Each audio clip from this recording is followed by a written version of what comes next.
You know, the world's climate scientists tell us that the highest safe level of emissions would be around 350 parts per million of carbon dioxide and greenhouse gases in the atmosphere. We're already at 400. They tell us that the sort of safest we could hope to do without having perilous implications as far as drought, famine, human conflict, major species extinction would be about a 2 degrees Celsius increase in temperature. We're rapidly approaching that, and with all the built-in carbon dioxide that's already in the atmosphere, we're easily going to exceed that. So on our watch, we are facing the next major extinction of species on the Earth that we haven't seen since the time of the dinosaurs disappearing. You know, when whole countries go underwater because of sea level rise, when whole countries find that there's so much drought that they can't feed their population, and as a result they need to desperately migrate to another country or invade another country. I mean, we're going to have climate wars in the future. And what about livestock and animal agriculture? Well, what about it? I mean,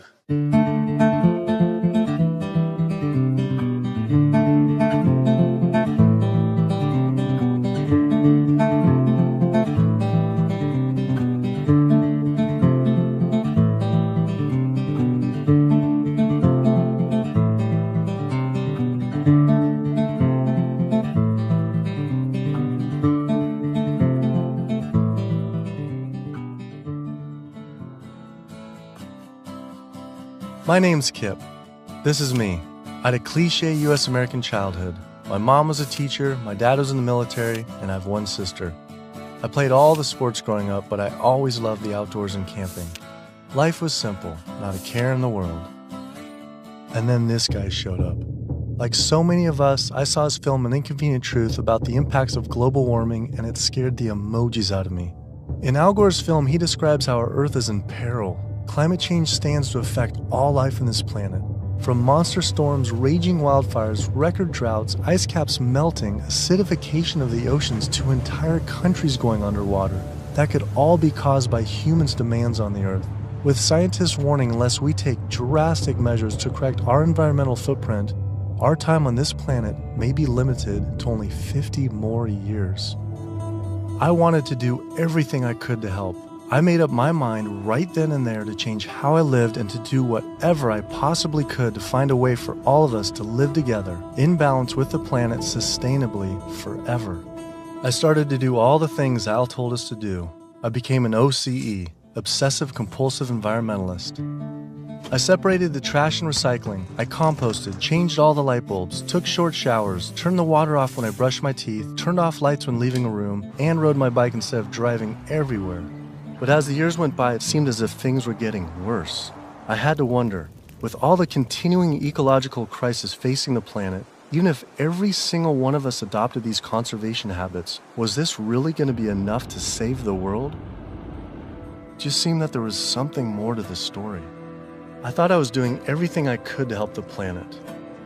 But then, with one friend's post, everything changed. The post sent me to a report online published by the United Nations stating that cows produce more greenhouse gases than the entire transportation sector.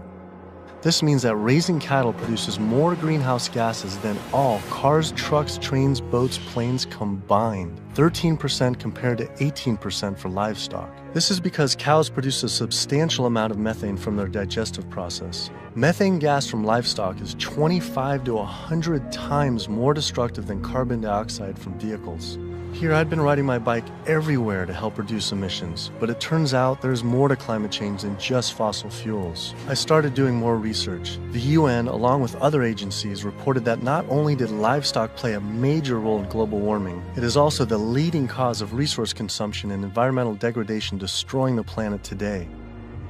How is it possible I wasn't aware of this? I thought this information would be plastered everywhere in the environmental community. I went to the nation's largest environmental organizations' websites, 350.org, Greenpeace, Sierra Club, Climate Reality, Rainforest Action Network, Amazon Watch, and was shocked to see they had virtually nothing on animal agriculture. What was going on? Why would they not have this information on there?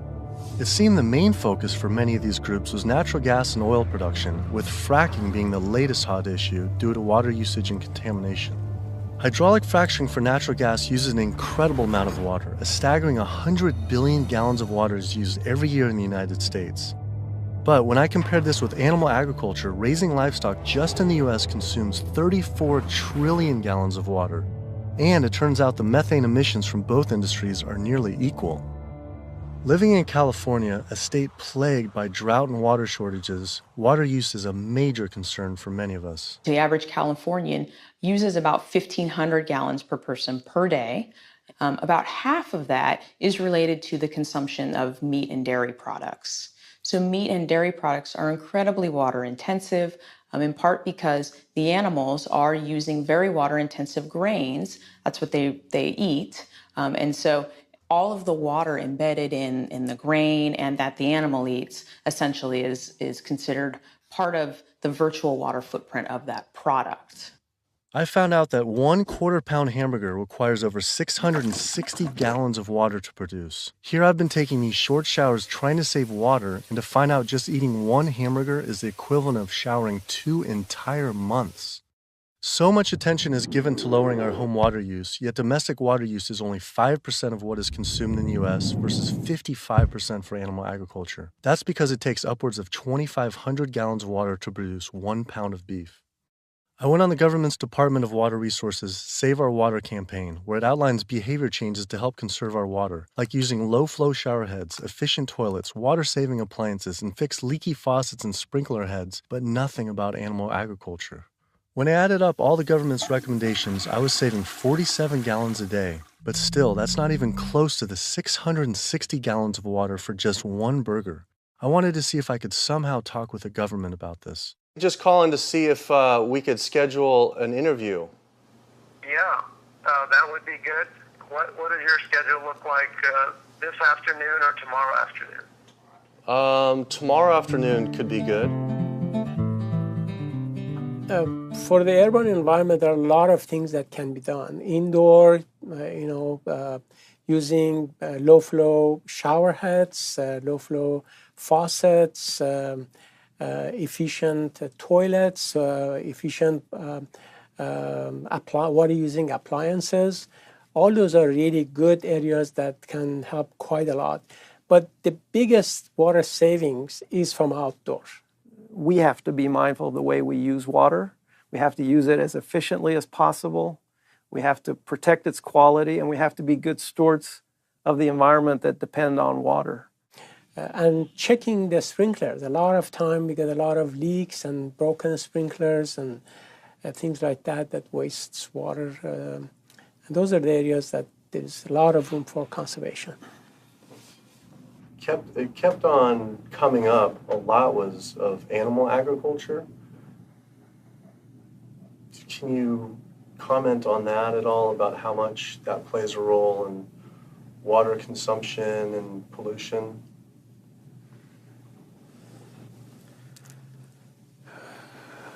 That's not my area. There's one study that found that 1 pound of beef, 2,500 gallons of water. Yeah. Eggs is 477 gallons of water, and cheese almost 900 gallons. I mean, I guess it's one simple, why isn't it on Save Our Water? Just, it's kind of like if you went to someone's house and my neighbor has a faucet, dripping, and then you see this giant hose turn full blast until 660 gallons of water are shooting out into the street, flooding the entire street. I think I would say, hey, turn that off, please. It seems like it's a huge thing that we could be doing by far more than anything else. Just like, if that is really the case. I think that the water footprint of animal husbandry is greater than other activities. There's no ifs, and, or buts about it. That would be really powerful, just rather than waiting till we're in a drought. What do you think about just starting now, and whoever's in charge of the Save Our Water, hey, let's start encouraging people to eat less meat now, because these studies are coming out. I don't think that'll happen. Why? I don't think that'll happen. Why? Because of the way government is set up here. That's interesting, though. Why though?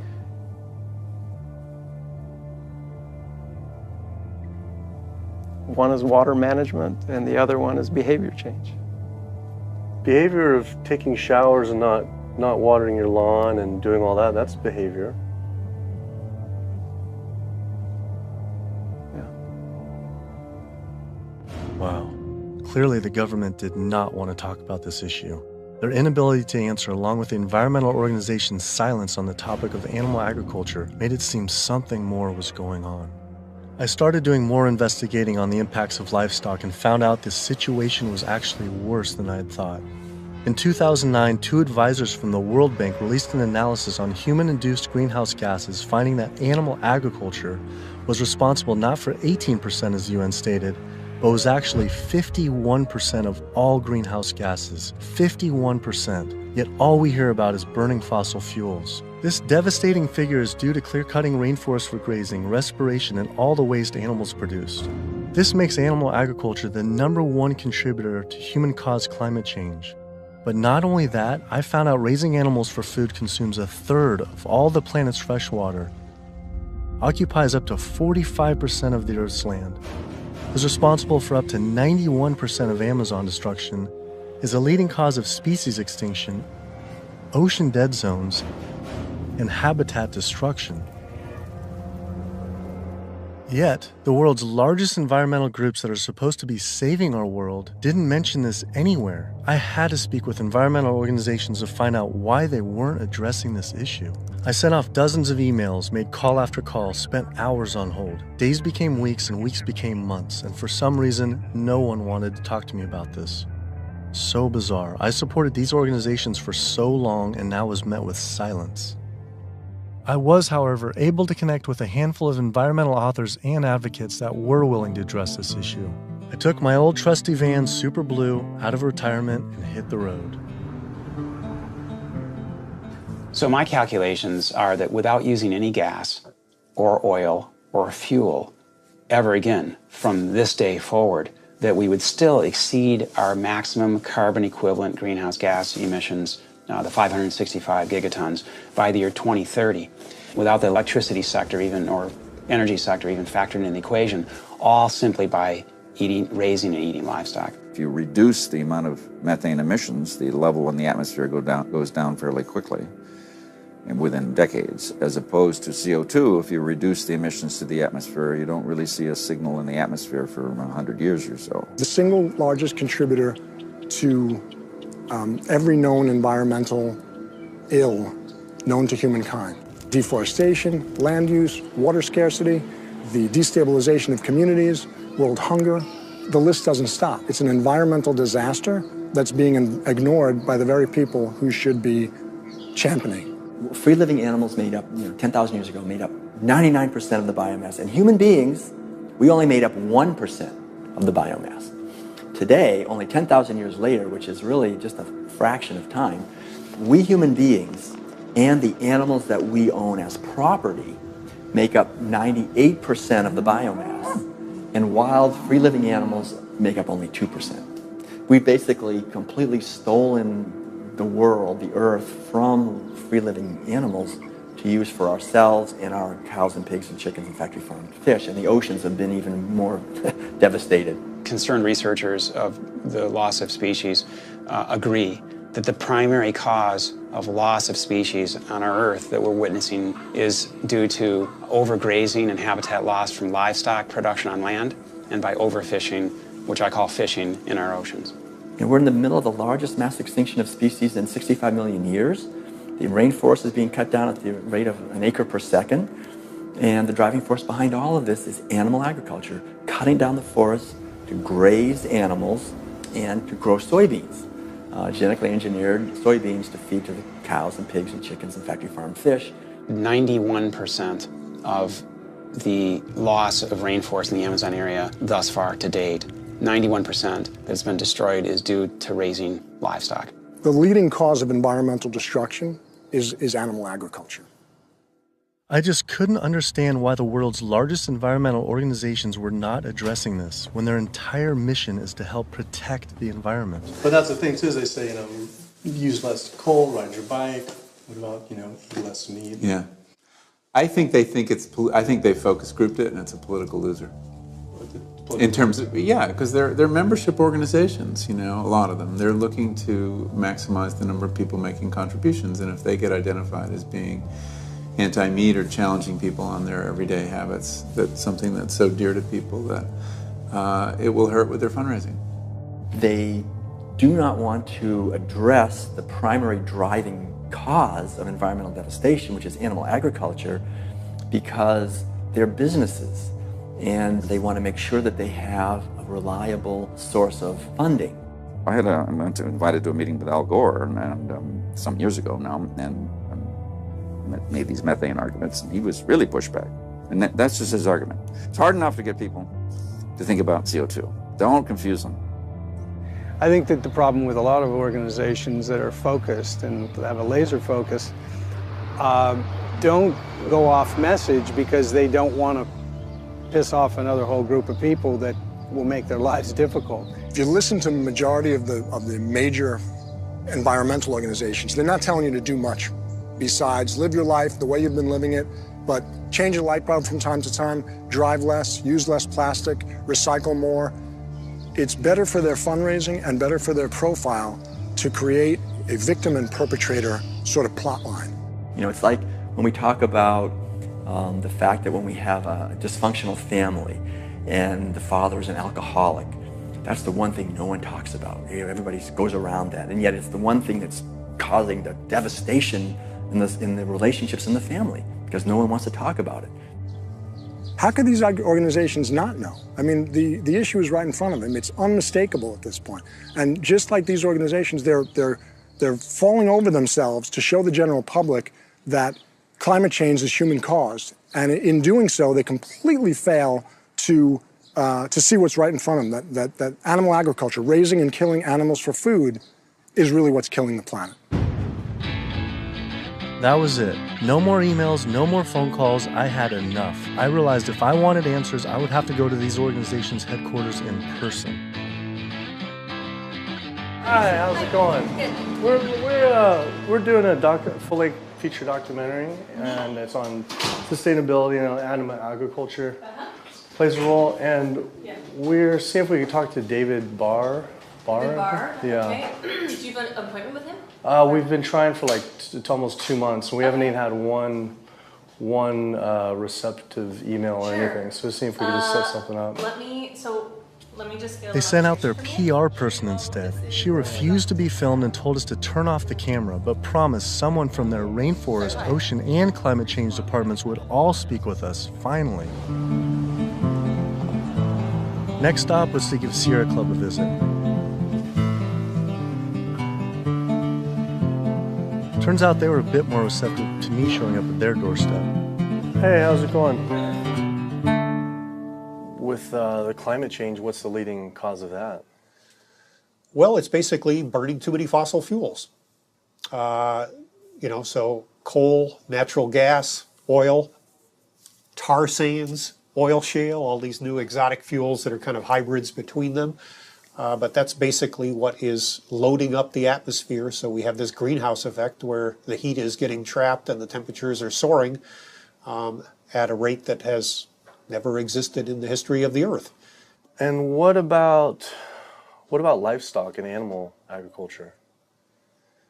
Well, what about it? I mean, we do just research. A couple of the UN report says it's more. Livestock accounts for more than all transportation put together. A recent 2009 World Watch report, livestock causes 51% of all greenhouse gas emissions. Yeah, well, it is a big issue, and we need to address that as well. But, there's just so many different potential sources of methane and carbon emissions. If the number one leading cause is animal agriculture and meat consumption, then doesn't that need to be the number one focus, if not the number two?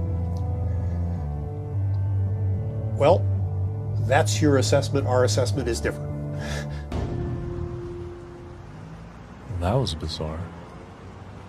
So Greenpeace got back with me today and said, "It was great to meet with you yesterday. I've spoken with various people here at Greenpeace about your request, but I'm afraid we're not going to be able to help this time. Thanks again, and we wish you the best of luck." Greenpeace's response reminded me of the statistic that 116,000 pounds of farm animal excrement is produced every second in the United States alone. That is enough waste per year to cover every square foot of San Francisco, New York City, Tokyo, Paris, New Delhi, Berlin, Hong Kong, London, Rio de Janeiro, Delaware, Bali, Costa Rica, and Denmark combined.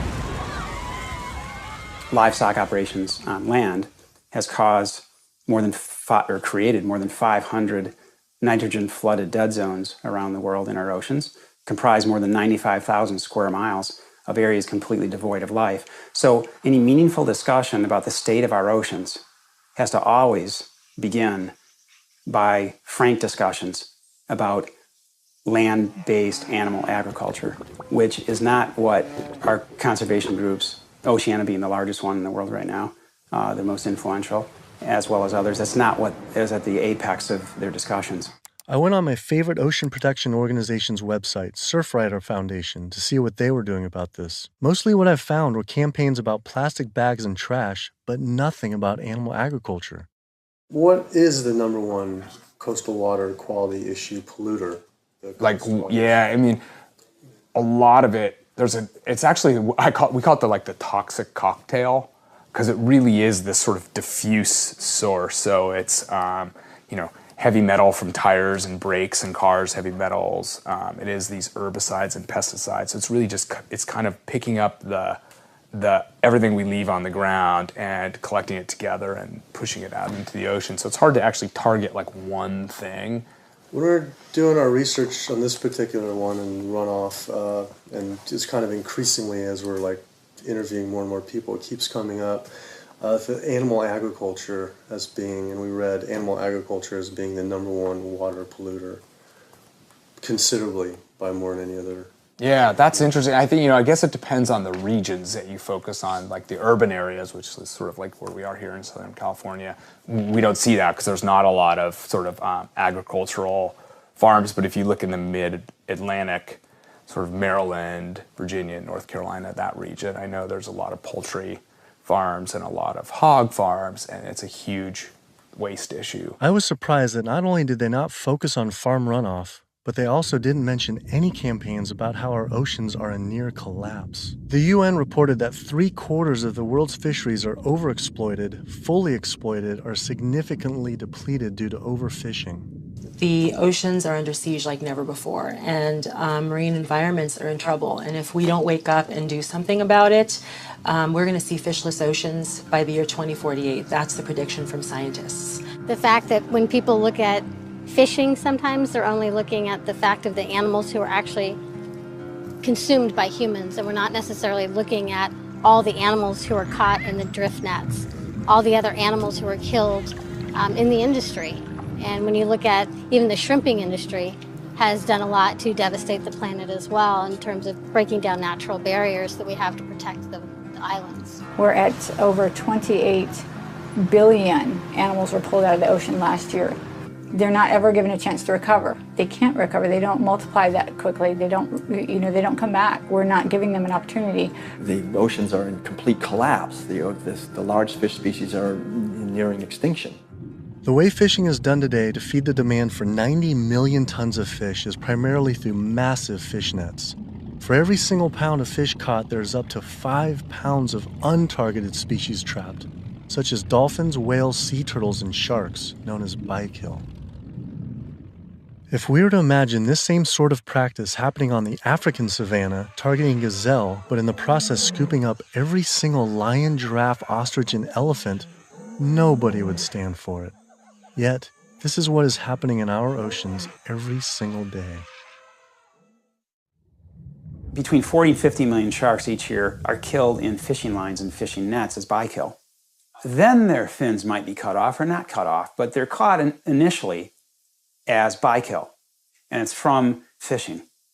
It's from fishing in a sustainable manner, in many cases, for fish that are labeled sustainable by, for instance, Oceana and these sustainable certified organizations. So my thought is that why would we want to stop at banning shark fin soup if you're concerned about sharks, which all these organizations are and most of the public at large is now. If we really are concerned about sharks, we would ban fishing.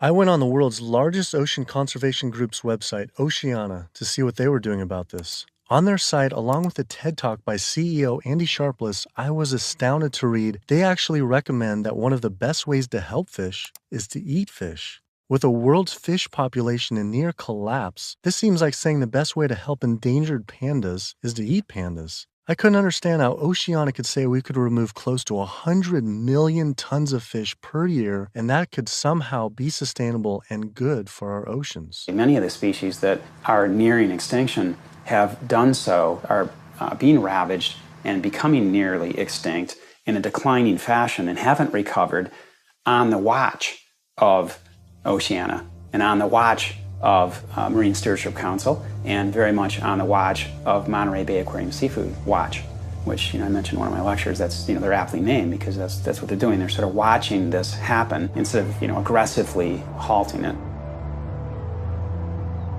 I mean, according to the United Nations Food and Agriculture Organization, roughly 3/4 of all the fisheries out there are either fully exploited or overexploited. So there's really not a whole lot of fish stocks out there that you might consider at healthy levels for the ecosystem. Watching Andy's TED Talk gave about feeding the world. In 1988, fish catch, as you mentioned, peaked at 85 million tons. How is it possible that we can sustainably catch 100 million tons by 2050? Regardless if it's in a farm or if it's in the ocean, if for every pound of fish you're taking out, you're essentially taking out 5 pounds of wild fish, no matter whether it's a pond or it's in the ocean. How can that be sustainable?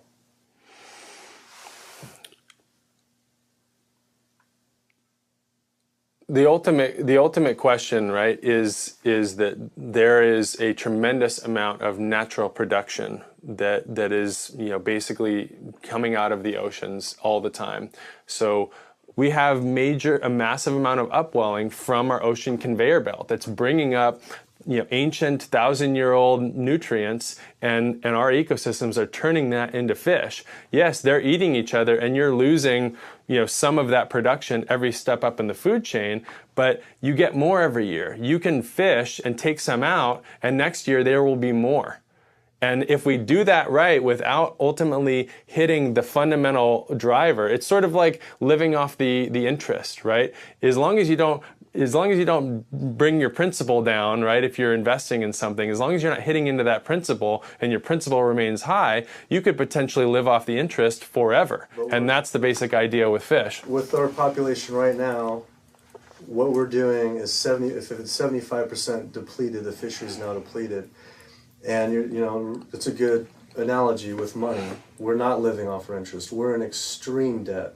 And if our population who's trying to live as a family on the same amount of money, and it's increasing 35% to 9 billion people, right.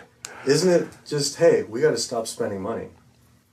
Yeah. We need to stop eating fish. Well, if you could bring the principle back. Fishing of any type is depleting not only the species, but you get into this serial depletion where one fish species will be minimized and the fishing industry for that fishery will move on to the next species.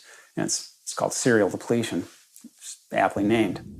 And in the process, so the fish are being lost, not only the species is being lost, but the next in line is being lost, and then the mechanism is still extremely destructive. So they're losing the fish species, but it needs to be kept in mind they're also destroying habitat. I think they came up with this term, sustainable fishing, to make ourselves feel good about eating fish and continuing to take fish out of the oceans, when in fact, really, it's Sea Shepherd's position that there is no such thing as sustainable fishing.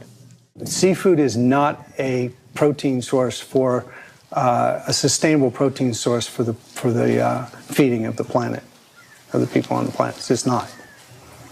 People don't want to hear it because that makes them feel like they have to take action. They have to stop doing something, and a lot of people don't want to, and people don't want to, they don't want to put it out there because it's uncomfortable. They don't want to propose to tell people what to do, but we're at a point where we all have to be cognizant and we have to realize and we have to take an action. Our founder, Captain Watson, likes to say, if the oceans die, we die. That's not a tagline, that's the truth. Perhaps the only other ecosystem that is being destroyed at such a rapid rate are the world's rainforests. Our global rainforests are essentially the planet's lungs. They breathe in CO2 and exhale oxygen. An acre of rainforest is cleared every second, and the leading cause is to graze animals and grow their feed crops. That is essentially an entire football field cleared every single second.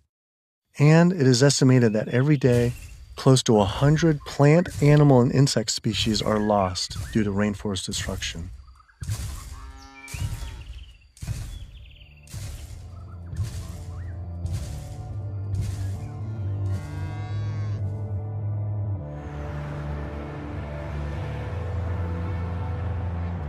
What is the leading cause, absolute leading cause of rainforest destruction?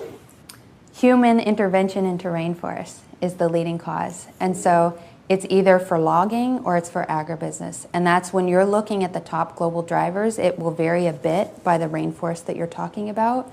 But the way that we're choosing to use these natural resources on a large industrial scale is the leading driver. When I went on Rainforest Action Network's website, I couldn't believe I didn't see anything about cattle.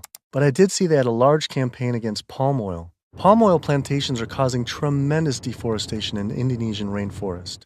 It is estimated that palm oil is responsible for 26 million acres being cleared. Though, compared to livestock and their feed crops, they were responsible for 136 million acres of rainforest lost to date. But on their website, I was shocked to find cattle was not included as one of their 4 main key issues. Instead, they focused on palm, pulp and paper, coal, and tar sands.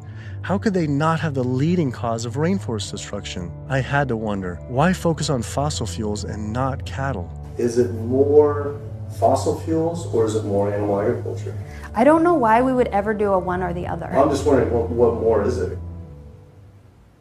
I don't necessarily know what it is.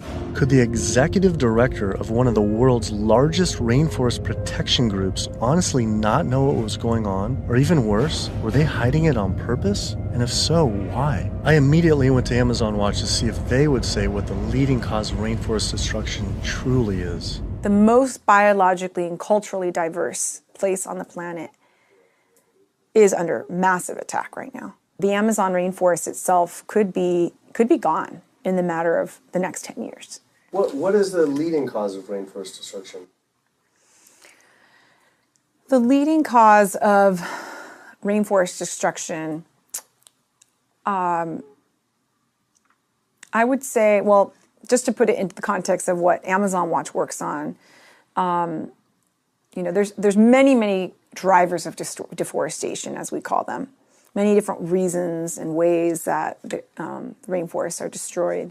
The ones that cause the most damage and are the most widespread are mega projects, such as oil and gas pipelines, such as mining projects, such as mega dam projects. We're not talking about... I felt like I was going in circles with all these groups, as if I were stuck in some strange cowspiracy twilight zone where no one could talk about cows. I couldn't believe these organizations just wouldn't say what the leading cause of rainforest destruction truly is. I had to ask one more time. It's hard to say what is the leading cause of deforestation of the Amazon because they're all destructive: oil and gas, mining, dams, agriculture. But in terms of land use, in terms of the amount of land that is destroyed by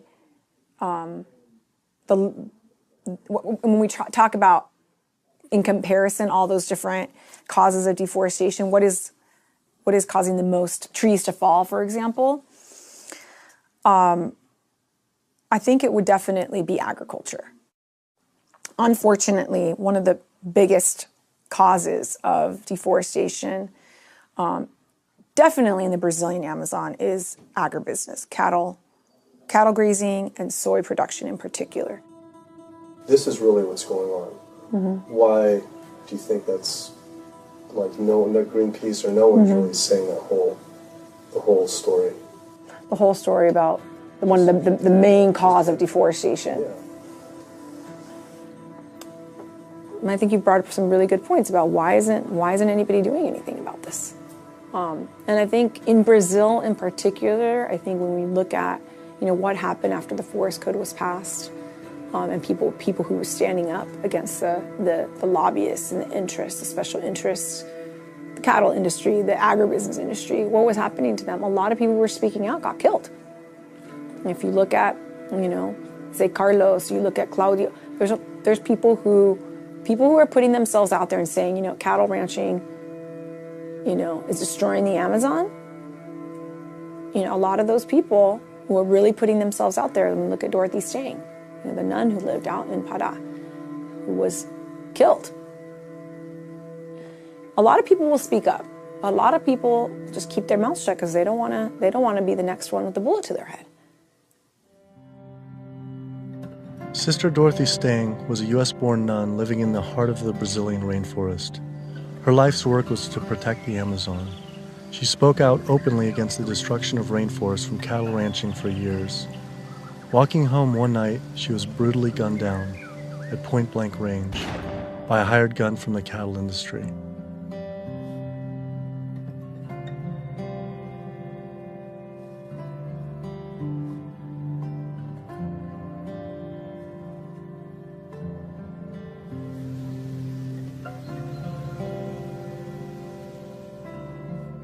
After Greenpeace's initial denial for an interview, I wrote again, begging they reconsider. Greenpeace got back again and said again, I'm afraid we've explored the options here in terms of helping you and are not going to be able to be involved this time. You mentioned you were also speaking to Oceana. I'm sure they'll be able to give you some great quotes about ocean-related issues. Thanks again for thinking of us. Unbelievable. With Greenpeace unwilling to be interviewed, I had to find a different avenue for answers. There's something really fishy going on over there. Fortunately, I found a former Greenpeace board of director who now speaks openly about the industry. Environmental organizations, like other organizations, are not telling you the truth about what the world needs from us as a species. It's so frustrating when the information is right before their eyes. It's documented in peer-reviewed papers and journals. It's there for everybody to see, but the environmental organizations are refusing to act. Nowhere do you find in their policies, and nowhere do you find in the Greenpeace mission that diet is important, that animal agriculture is the problem. They are refusing, like other environmental organizations, to look at the issue. The environmental community is failing us, and they're failing ecosystems. And it's so frustrating to see them do this. NRDC, the Earth's best defense. All right, so here they actually do have a few things on animal agriculture. The leading cause of environmental degradation is too much pollution and too many engines churning too fast in too many places around the globe. Lately, in 2009, a World Watch report that livestock causes 51% of greenhouse gas emissions, and transportation is around 13%, and then the low end, the UN was around 18 to 30, which is more than all transportation, all put together. Internationally or nationally? Yeah, I think energy production and transportation are still major sources. So I think, I guess I'm not going to comment on that because I'm not familiar with those numbers. So it's, don't quote me on this, but that's cow farts. That's what I think what that is. I think that's cow farts.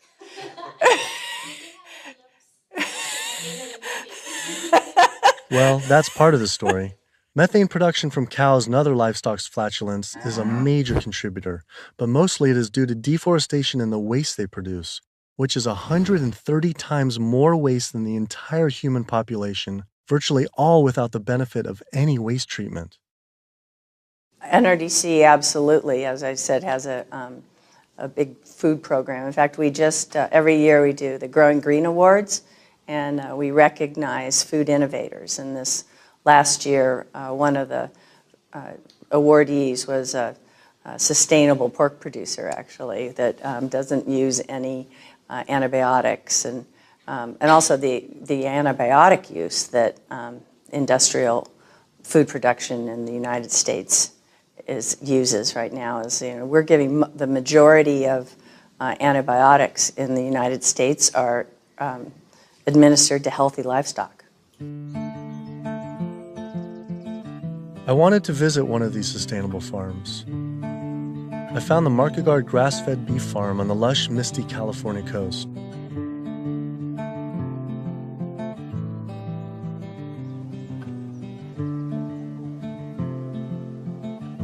I met Eric and Donegal Market Guard and their 4 children. Leah and Larry are usually up at 6 and out, milking the cows, slopping the hogs.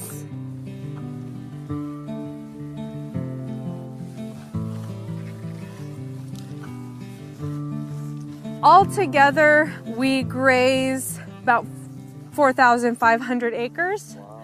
And this is our home ranch, and this is 952 acres of that. On average, it's about 1 cow or cow and a calf per every 10 acres. We would produce annually roughly 80,000 pounds of finished plate-ready meat.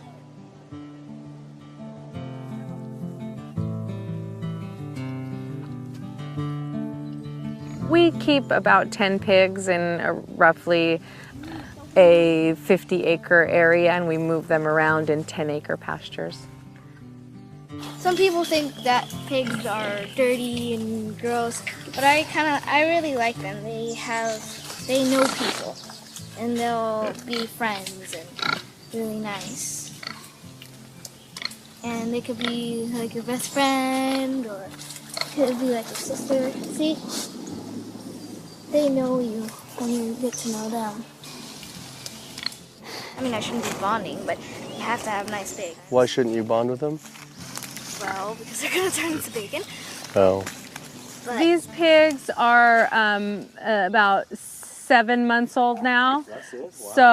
So these bigger ones are getting ready to be killed. Those 2 smaller ones there, they could grow up a few more months. I love animals, and that's why I'm in the meat business. It's what more of society needs to see, is that packaged piece of meat is a living animal, living and breathing creature that, yeah, it's hard. It's hard. But like what Donegal said earlier, we do it because we love them. With the land use, there's anywhere between, with industrial, as low as 2 to 2.5 acres per cow, all the way up to some, depending, it's not as lush as this, up to 35 acres. Yeah, we have a ranch in South Dakota that's 50 acres. 50 acres per? Yeah, it's about 50 acres, yeah. And why is that? Same thing, it was just farmed and robbed of all the nitrogen, the land also was abused, seasonal, and right? it's also seasonal. Is it possible, and is it practical for the whole world to, say, have grass-fed cattle? In, like, say, Brazil, where, 80%, supposedly 80% of the rainforest was destroyed for cattle. What are your thoughts on that? They shouldn't be eating beef. If their environment wasn't designed to raise beef, then they shouldn't be eating it. Yeah. How do you offset the carbon footprint of livestock?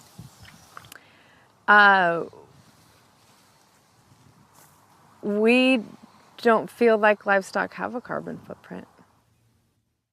I left there feeling confused. And as far as grass-fed beef not having a carbon footprint, it actually sounded like it could make sense until I added up the numbers on land use and population. If we were to use the market guard model of raising animals, which requires 4,500 acres producing 80,000 pounds of meat, the average American eats 209 pounds of meat per year. If that was all grass-fed beef, only 382 people could be fed on their land. That equates to 11.7 acres per person times 314 million Americans, which equals 3.7 billion acres of grazing land. Unfortunately, there are only 1.9 billion acres in the U.S.'s lower 48 states. Currently, nearly half of all United States land is already dedicated to animal agriculture.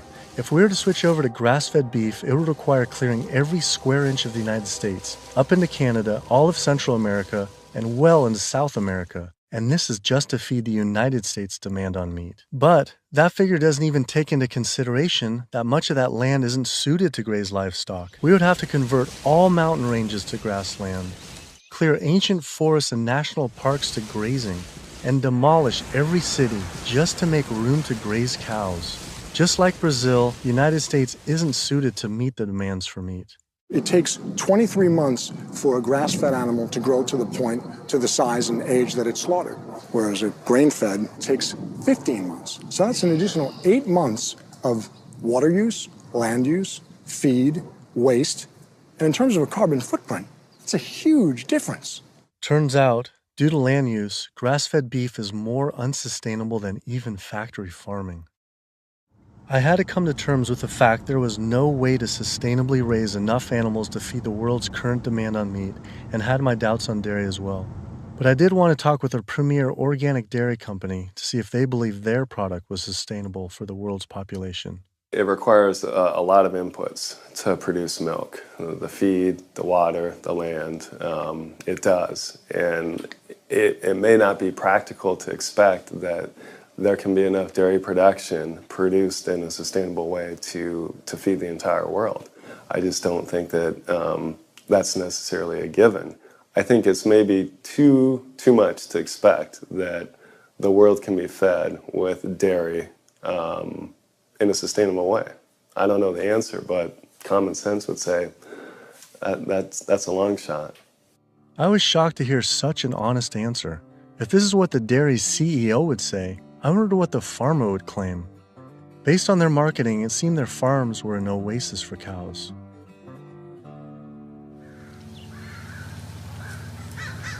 It was not what I expected.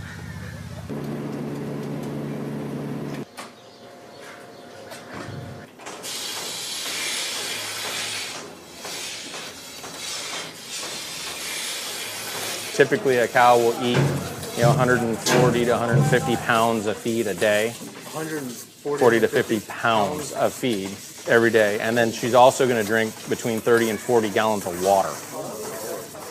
Probably go through about 20 tons per week. 20 tons of grain per week. Primarily for our milking cows, so about 250 cows.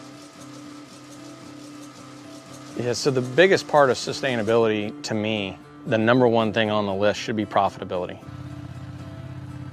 So how the process completely works from start to finish is the cow needs to have a baby in order to give milk. And so she'll have her baby. That baby's going to stay with the mother for at least 2 days. The babies will go off to our calf raising facility, so they have an individual hutch that they'll be raised in. Since we're a dairy, it's only the girl cows that give us milk. So the boys on typical dairies, they're sold off to beef raising facilities. But we do keep approximately half, and we raise them for 2 years and sell them as organic grass-fed beef. So all dairy cows eventually go to the beef industry? Mm-hmm. At some point in time, she's really going to drop off, and so you have to make a business decision at that point. Are you going to keep investing in her, to give milk, or are you going to sell her off again to another dairy or into the beef industry?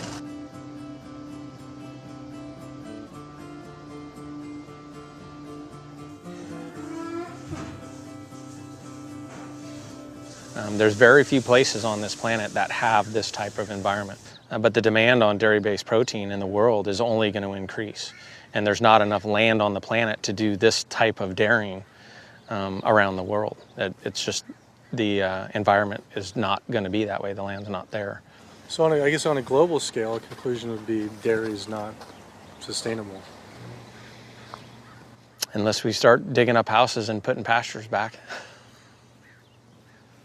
And the only way to start digging up houses and development is to have less people. We only know that population is going to continue to grow. So that means more commercial dairying, I'm sure. Either that or some lower demand by the people. Yeah, or some other product's going to take its place. I mean, we see there's all sorts of soy milks and almond milk and a lot of other products that are coming out, and different blends, where you take juices and proteins, and I think you'll see a lot more of that. He was right. How could cow's milk be sustainable? For when 1 gallon of milk, it takes upwards of 1,000 gallons of water to produce. Doing research on grass-fed livestock, I kept coming across the work of Alan Savory. Almost a third of the planet's land is becoming desert, with the vast majority due to livestock grazing. Savory claims that the best way to reverse this desertification is to actually graze more animals. This reminded me of Oceanus saying the best way to help fish is to eat fish. This is the same man, during the 1950s, working as a research officer for the game department of what is now Zimbabwe, came up with a theory, in spite of scientific evidence, that actually elephants were the cause of desertification there. And his solution was convincing the government to kill 40,000 elephants. Yet, after 14 years of relentless slaughter, the conditions only got worse.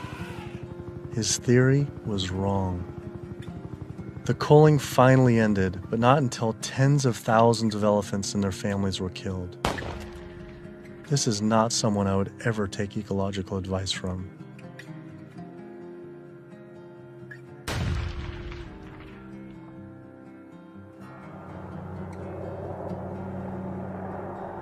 It turns out the cattle industry is having the same effect on wildlife in the United States.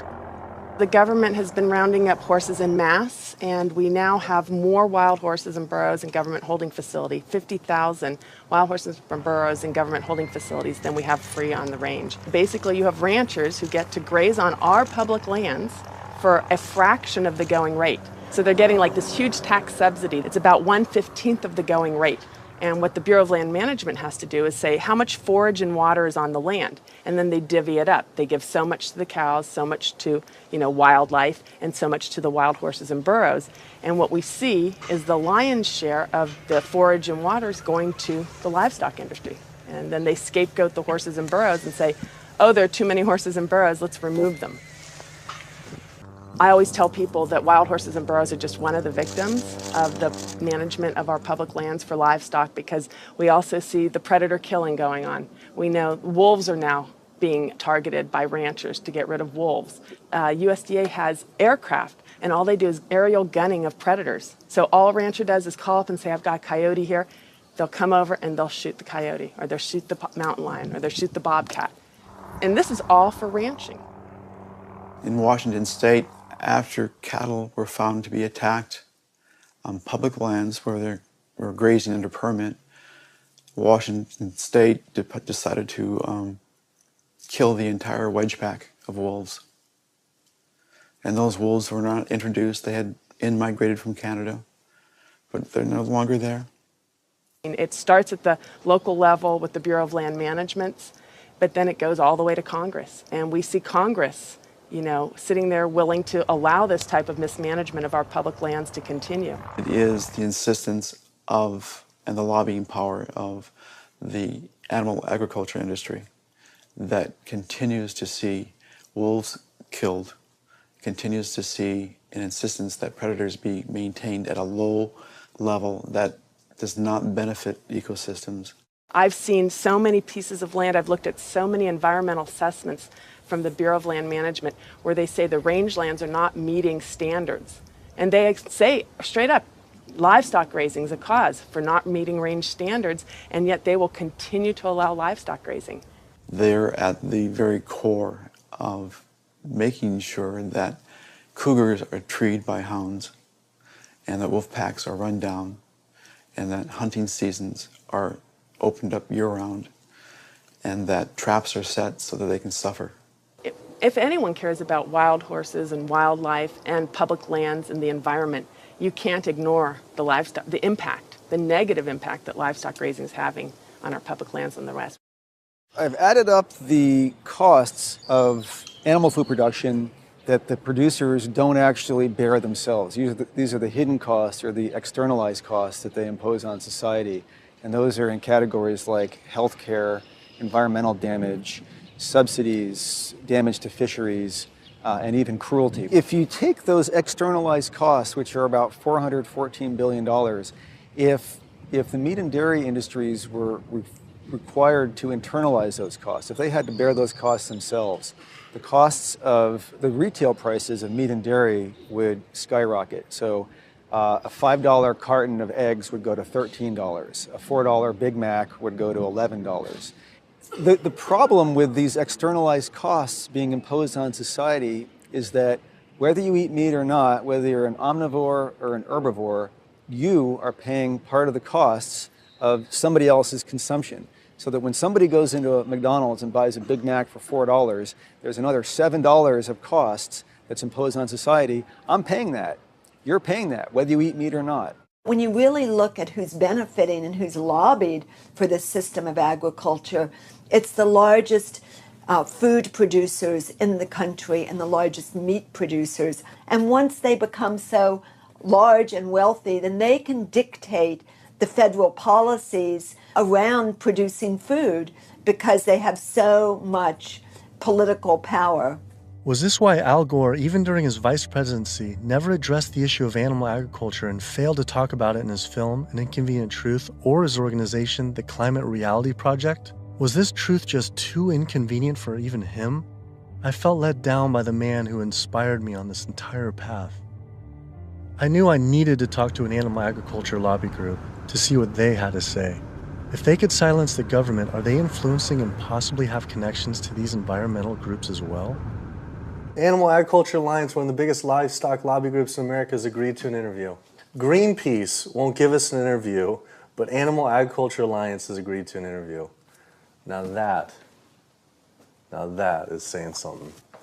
People hear the word GMOs and that's a really scary term, and again, I think agriculture has kind of struggled to explain what that means, but in reality, what we've done is to use technology to make advancements in how we raise crops and how we raise animals. We're not going to feed the world, going back to how it was 100 years ago where all the animals were, pasture fed. We didn't just move animals inside and just implement these large vertically integrated systems because of sustainability. It certainly reduces the environmental impact while improving animal well-being and food safety. So they're saying that animals like it just as much being inside, say the chickens and the cows like being just as much inside as pasture grass-fed? In a lot of cases, it's been a significant improvement in their well-being, just in terms of the amount of care they can get, individualized care. Does the meat and dairy industry ever support or donate to environmental nonprofits? I don't know that I would want to comment on that. Yeah, I don't know. I don't know that we would know what they donate to or don't donate to. Does meat and dairy industry ever support or donate to, say, Greenpeace? Again, I don't know that I would feel comfortable. Hey, sorry we didn't get back to you earlier. I have some bad news. Unfortunately, we are no longer able to fund your film project. We had a meeting, and due to the growing controversial subject matter, we have some concerns and have to pull out. Why was this subject so controversial? The first person I could think to speak with was Howard Lyman, who had been sued by cattlemen for simply speaking the truth about animal agriculture on the Oprah Winfrey Show. I was born on the largest dairy farm in the state of Montana in 1938. Grew up my entire life on a livestock farm, went to Montana State University, got a degree in agriculture, came back and started a mega agricultural endeavor where I had 10,000 acres of crop, 7,000 head of cattle, and about 30 employees. So I spent 45 years of my life in animal agriculture, and so I've been there, done that. When I was on the Oprah show, we had the food disparagement law. Now, the food disparagement law, in my opinion, was unconstitutional, but what it basically said, that it was against the law to say something you knew to be false about a perishable commodity. I didn't say anything on the Oprah show I thought to be false. I went there and told the truth. Now, it took 5 years and hundreds of thousands of dollars to end up extricating myself from the suits from the cattle industry. But if I was to go on the Oprah show today, say exactly the same thing today that I said back then, I would be guilty. And for me, when they were talking about the food disparagement law, it was the fact of whether I told the truth or not. You can go today and tell the truth, and you will be guilty, because if you cause a disruption in the profits of the animal industry, you're guilty under the Patriot Act. Do you think there should be any concern of us making this documentary? Of course. If you don't realize right now that you're putting your neck on the chopping block, you know, you better take that camera and throw it away. The animal agriculture industry is one of the most powerful industries on the planet. I think most people in this country are aware of the influence of money and industry on politics, and we really see that clearly on display with this industry in particular. Most people would be shocked to learn that animal rights and environmental activists are the #1 domestic terrorism threat, according to the FBI. And why is that? It's a difficult question to answer, why these groups are at the top of the FBI's priorities. I think a big part of it is that they, more than really any other social movements today, are directly threatening corporate profits. You know, when we try to find out how factory farms and how animal agriculture is polluting the environment, they try to claim exemptions to that information, either under national security terms or public safety, trademark issues, business. It's a business secret. We've seen all these attempts to keep people in the dark about what they're actually doing. You know, one of the largest industries on the planet with the biggest environmental impact, trying to keep us in the dark about how it's operating. Through the Freedom of Information Act, we obtained documents from the Counterterrorism Unit that show they are monitoring my lectures, media interviews like this one, my website, my book. Are we at risk filming this and showing it? You're going up against people that have massive legal resources. I mean, it's just overwhelming, the amount of money at their disposal, and you have nothing. And I think that fear is a big part of the tactic as well. Will was right. I was scared. When I learned about the activists being killed in Brazil, I was disturbed, but I felt removed. But to learn about American activists and journalists being targeted by the industry and FBI, my funding being dropped, I was genuinely worried and it hit close to home. Was this why no one was willing to talk about the issue? I decided to take precautionary measures with all the footage I shot.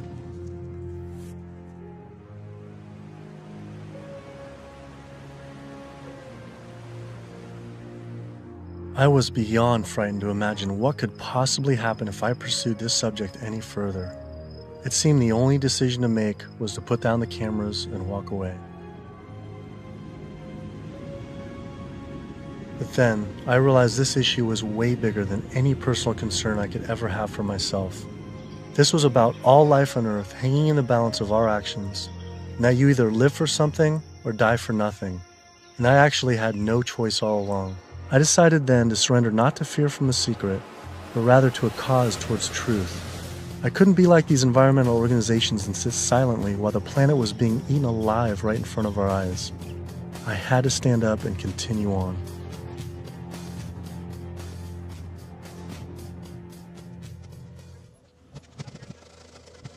Some people would say the problem isn't really animal agriculture, but actually human overpopulation.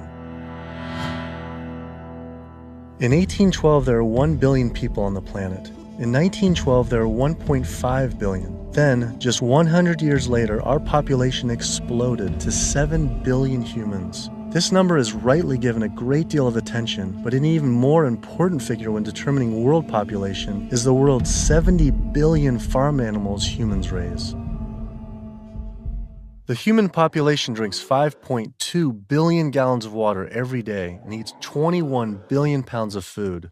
But just the world's 1.5 billion cows alone drink 45 billion gallons of water every day and eat 135 billion pounds of food. This isn't so much a human population issue, it's a human eating animals population issue. Environmental organizations not addressing this is like health organizations trying to stop lung cancer without addressing cigarette smoking. But instead of secondhand smoking, it's secondhand eating, which affects the entire planet. We're growing enough food right now in the world to feed between 12 and 15 billion people. We only have 7 billion people. We have roughly 1 billion people starving every single day. Worldwide, 50% of the grain and legumes that we're growing, we're feeding to animals. So they're eating huge amounts of grain and legumes. And in the United States, it's more like closer to 70, 80, depending on which grain it is, about 90% of the soybean.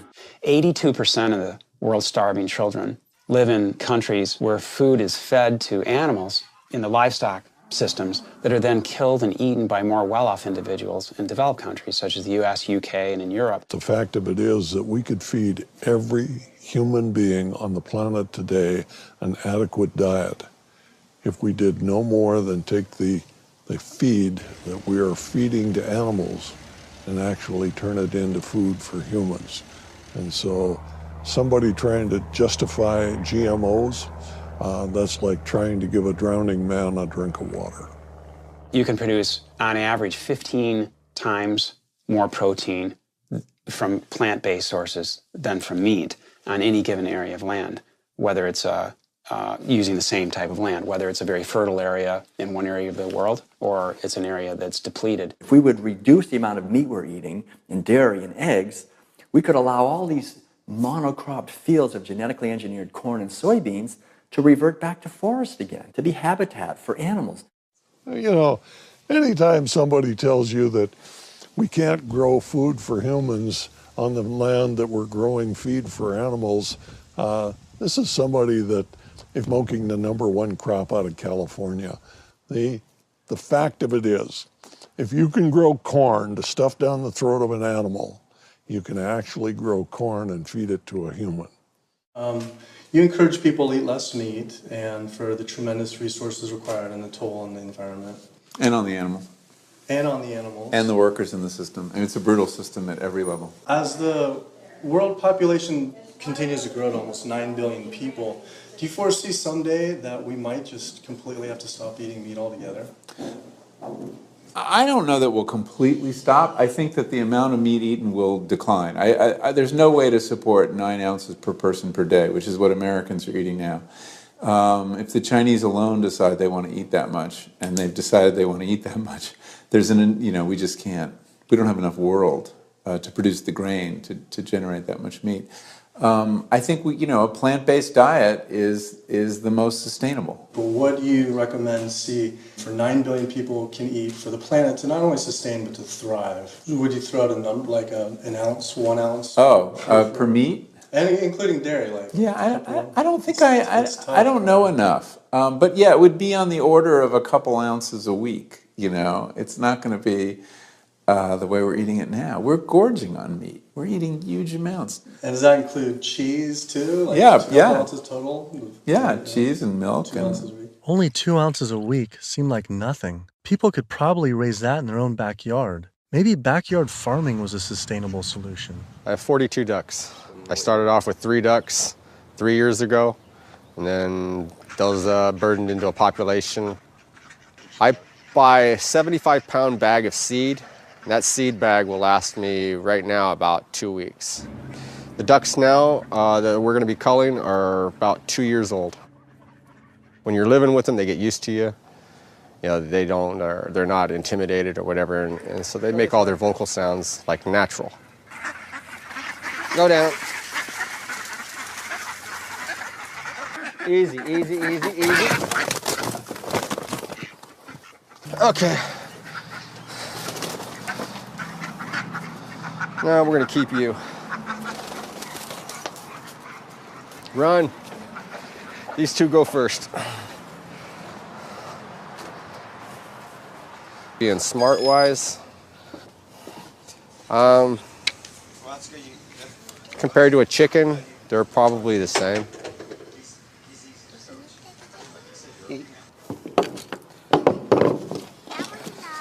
Yeah, he is. Alrighty. Okay. Right there.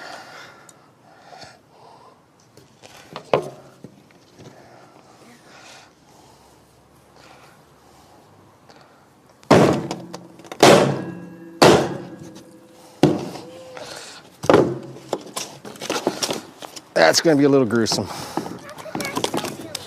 Hmm? How could that still be alive? They're not. That's nerves, a nerve reaction. 5 years old or something like that, I think it was, the first time my dad came out and made us watch as we did rabbits. And we'd raise probably a couple dozen rabbits each year. And then we would take those rabbits and skin them and clean them up and keep them for food. As a young kid, I was kind of, I don't want to say it was hard, but it was kind of, from my memory, because some of the rabbits I had named, so it was kind of like going, you're like going, but after doing it a couple of times, you kind of just learn it's just something that has to be done.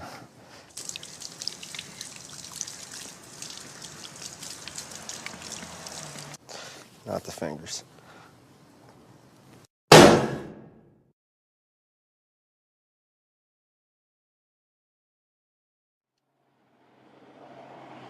just can't do it. I don't think I could have someone else do it for me if I can't do it. If I can't do it, I don't want someone else doing it for me.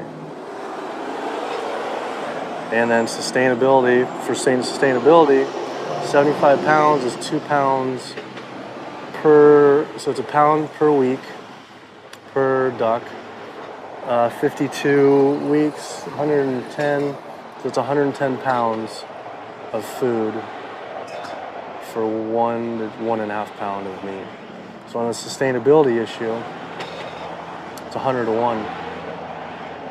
And that grain gets, you know, who knows where that grain comes from. But I mean, when it gets to this point, it's not even about sustainability. It was just, you know, I don't feel real good inside. It's the first time I've ever seen that. So, kind of, yeah. I had been so caught up in the destruction caused by animal agriculture, I realized I had never truly dwelled on the obvious reality that every one of these animals was killed. It was always a disconnected, abstract fact of eating meat, but when it became personal, face to face, the story changed. I had already scheduled weeks in advance to film another backyard slaughter of a chicken that stopped producing eggs. I didn't know how I was going to possibly go through another slaughter. So I didn't.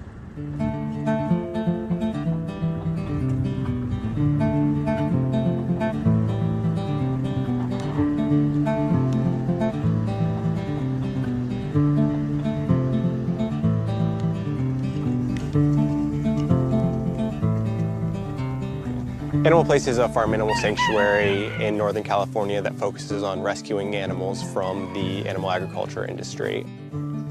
A lot of people don't realize that meat breed chickens, like this guy behind us, they're generally slaughtered at about 42 days old, whereas chickens that are bred for egg production are killed when their productivity starts to decrease, when they start laying less eggs. And that generally happens about 18 months to 20 months. It doesn't matter if you buy caged eggs from hens on cage-free farms or free-range farms or pasture-based farms. Hi, Carol. It doesn't matter. It turns out there's a successful movement of sustainable animal alternative food producers based right here in California, funded by big names like Bill Gates and Biz Stone. When you imagine all those egg-laying hens eating all that soy and all that corn, you have an energy conversion ratio at about 38:1. Whereas alternatively, you can find plants. And you can grow those plants and you can convert those plants into food. And the energy conversion ratio for the plants that we're using to replace the eggs is about 2:1 compared to 38:1 for eggs. So our explicit goal is to have the maximum amount of impact by creating this new model that makes the global egg industry entirely obsolete.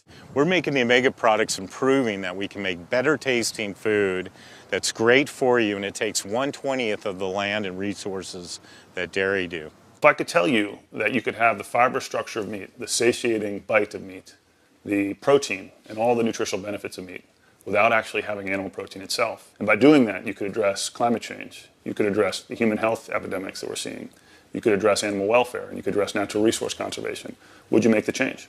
But what if people just ate less animal products, like going meatless on Mondays? When you go meatless on Monday, if you ascribe to that campaign, you're essentially contributing to climate change, pollution, depletion of our planet's resources, and your own health, then on only 6 days of the week instead of 7.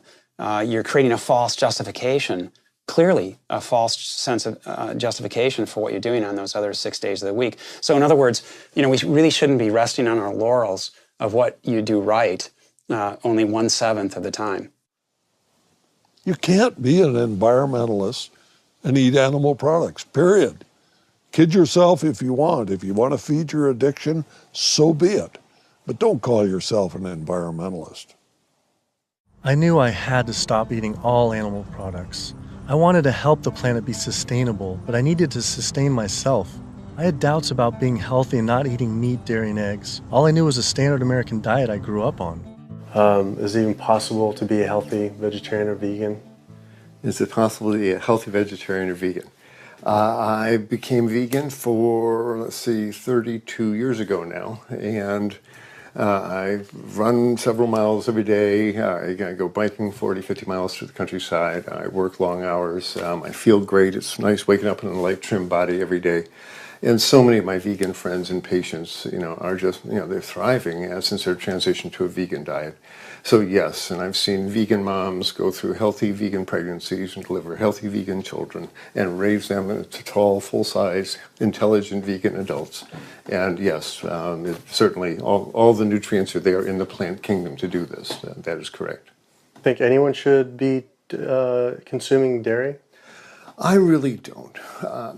When you think about it, the purpose of cow's milk, I did most of my growing up on a dairy farm in Wisconsin. The purpose of cow's milk is to turn a 65-pound calf into a 400-pound cow as rapidly as possible. Cow's milk is baby calf growth fluid. That's what this stuff is. Everything in that white liquid, the hormones, the lipids, the proteins, the sodium, the growth factors, the IGF, every one of those is meant to blow that calf up to a great big cow, or it wouldn't be there. And whether you pour it on your cereal as a liquid, whether you clot it into yogurt, whether you eat it into cheese, whether you freeze it into ice cream, it's baby calf growth fluid.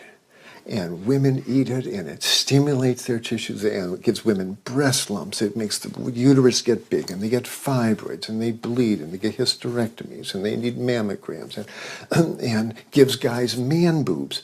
This is, cow's milk is the lactation secretions of a large bovine mammal who just had a baby. It's for baby calves. I tell my patients, go look in the mirror. Do you have big ears? Do you have a tail? Are you a baby calf? If you're not, don't be eating baby calf growth fluid in any level. There's nothing in it people need. It was a relief to hear I didn't have to eat any animal products to be healthy and even thrive, but I still thought you needed animal manure to grow organic agriculture. It turns out there's an entire movement with people growing food without any animal inputs. I visited Earthworks Urban Farm in Detroit, where they are working with and growing food for the low-income community. We tend to see ourselves as individuals in a bubble, and forget that we inhabit this land and this earth with other creatures. And so we have to learn how to share more, I guess. Josh here is working on his garden. You'll be surprised what you can do with what seems to be not a lot of space. About a 4x8. Yeah. What's your goal this year? How much do you think you can maximize that? I would push for 100 at least. 100 pounds. At least. Wow. That's amazing. So, the 1 full year after this was constructed, we doubled our yield to over 14,000 pounds of food. 14,000 pounds? On Yeah. about how many acres? About 2.5. So as much food as we produce and we grow, or the earth helps us grow, is we also have to return those nutrients back to the soil. So we like to think of our work as being regenerative, that we're putting as much life-giving substance in the ground as we're taking out. So just kind of healthier and safer to use vegetarian or vegetable composting and stuff? Yeah, that's what we found. But also because it takes less time and it's a lot easier to manage. A lot easier, yeah. Yeah. And the soil is just as rich. No. Yeah, absolutely. Not only is it organic more compassionate, it's also more efficient. And in a society with this many billions of people, we need to be as efficient as possible. Some people might go back and say, if we embrace this primitive approach of only wild animals everywhere, and we go back to like a hunter-gatherer system, that sounds great. But that was 10 million people on the entire continent. Maybe a little bit more, a little bit less, no one really knows. Today, now, we have what? We have 320 million in the US, 25 million in Canada, another 100 and so many million in Mexico. So North America is up to almost 450 million people. Trying to figure out a way to bring animal agriculture in balance with 450 million hungry people is impossible. This is amazing. I didn't believe it when I first learned it, but 216,000 more people are born to the planet every day.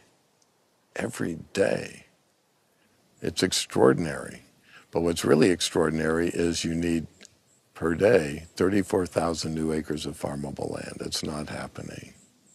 To feed a person on an all plant-based vegan diet for a year requires just 1/6 of an acre of land. To feed that same person on a vegetarian diet that includes eggs and dairy requires 3 times as much land. To feed an average U.S. citizen's high-consumption diet of meat, dairy, and eggs requires 18 times as much land. This is because you can produce 37,000 pounds of vegetables on 1.5 acres, but only 375 pounds of meat on that same plot of land.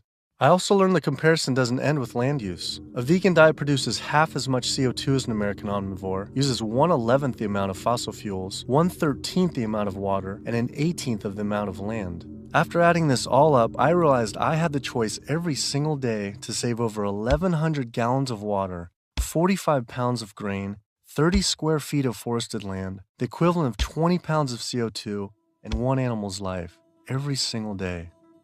If we all, as a society, did go vegan, and we moved away from eating animal foods and toward a plant-based diet, well, what would happen? If we didn't kill all these cows and eat them, then we wouldn't have to breed all these cows, because we're breeding cows and chickens and pigs and fishes. We're breeding them, and over and over again, relentlessly. So if we didn't breed them, then we wouldn't have to feed them. If we didn't have to feed them, then we wouldn't have to devote all this land to growing grains and legumes and so forth to feed to them. And so then the forest could come back. Wildlife could come back. The oceans would come back. The rivers would run clean again. The air would come back. Health would return. Renewable energy infrastructure, such as building solar and wind generators all over our country to reduce climate change, I mean, that's a pretty good idea, but it's projected to take at least 20 years. And at least minimally $18 trillion to develop. It's important to realize that we don't have that long of a time frame. We just talked about how it might be a 3 to 4 year time frame. So we don't really have 20 years, and we really don't have $18 trillion to develop these. So another solution to climate change, we could stop eating animals. And it could be done today. It doesn't have to take 20 years, and it certainly doesn't have to take $18 trillion because it costs nothing. Some people say, well, let's fix CO2 and then we can worry about the methane. Well, it's the other way around. It actually makes sense. Do something about methane because you get a response right away. Quietly and unmistakably, the most powerful thing that someone can do for the environment. No other lifestyle choice has a farther-reaching and more profoundly positive impact on the planet and all life on Earth than choosing to stop consuming animals and live a vegan lifestyle. Do you realize 75% of Americans consider themselves to be environmentalists. You don't think we couldn't solve this problem in a heartbeat? I'll tell you what, all we would need is for the environmentalists to live what they profess, and we'd be on a new course in the world. We will not succeed until we stop animal agriculture. And by succeed, I mean we will not save ecosystems to the extent necessary. We will not have enough food for people around the planet. We will not stop global warming. We will not stop pollution and the dead zones that run off all the fields of corn and soy that are grown to feed livestock. And we will not stop the hunting of wolves and other predators. Now, organic farming is one major positive step in the right direction, but we need to keep walking. We need to get beyond organics. We need to get to sustainability. When you take the animal out, well, you also take the greenhouse gas issue out, and you take the food safety issues out, and you take some of the other externalities related to food scarcity out. But one thing that's amazing is, I think you put our values back in. You put values like compassion and integrity and kindness, values that are natural to human beings. You put that in. You build that back into the story of our food. And I think as this begins to progress, I think it also helps people to pause before they eat that egg, before they eat that steak, before they eat that chicken nugget, and ask themselves, is that really what they want? Or do they actually want something more? I had to come to the full conclusion the only way to sustainably and ethically live on this planet with 7 billion other people is to live an entirely plant-based vegan diet. I decided instead of eating others to eat for others. At first, like these environmental groups, I was afraid of what it'd mean to change, but now I embrace it. All this talk about sustainability sounded like our planet was on some sort of life support, and I don't want her to simply survive or to sustain, but to thrive.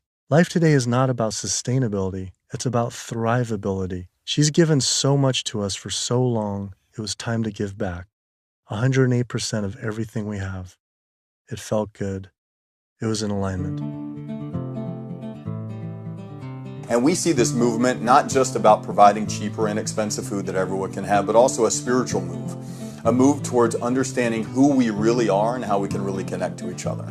Do what you can do as well as you can do it every day of your life, and you will end up dying one of the happiest individuals that ever died. We become part of a gathering momentum of other people that's happening. This is really what's happening. This is the news. Selflessness is a nice way to be. It has all these benefits for yourself as well as the planet and other people. So it's a beautiful way to live. Ecologically, it just feels better. This is about massively transforming how our society eats because it's a necessity. It's acting on what we know and acting kindly and gently on the whole planet and with other people to accomplish the goals of living better.